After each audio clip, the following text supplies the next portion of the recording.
2009ला कुंभमेळा झाला होता. त्याच्यामध्ये CCTVचा एक टेंडर निघालं होतं 9 कोटीचं.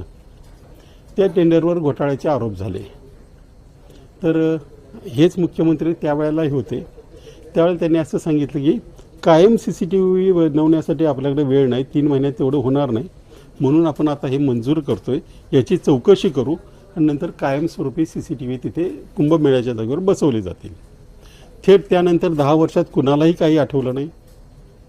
आत्ता टेंडर काढलं त्याच कुंभमेळ्याचं 300 कोटीचं, फक्त CCTV. फक्त CCTV. 10 वर्षात जे परमनंट CCTV बसवायचे त्याचं कुणी काय झालं, ते अधिकारी होते, हे करणार होते, त्यांनी आत्तापर्यंत का केलं नाही, अचानक एका महिन्यासाठी 300 कोटी रुपये का खर्च केले जात आहेत, हे एकाही IAS आणि जे कोणी आहेत त्यांच्या डोक्यात विषय आला नाही. म्हणून जो माझा राग आहे ह्या IAS लोकांवर.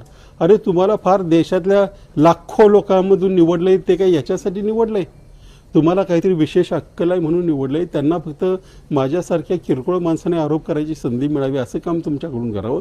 सगळे IAS आहेत. तिथं आता आमच्या पिंपरी चिंचवडचे सगळ्यात काय म्हणतात त्याला उपयुक्त, त्यांच्या दृष्टीने आयुक्त, ज्यांनी पिंपरी चिंचवडमध्ये बराच घोटाळा केला, त्यांना आता कुंभमेळ्याचं 15,000 कोटीचं काय घबाड देण्यात आलेलं आहे. 9 कोटीचं काम 300 कोटीवर जाईल याच्यामध्ये काहीच शंका नाही ना.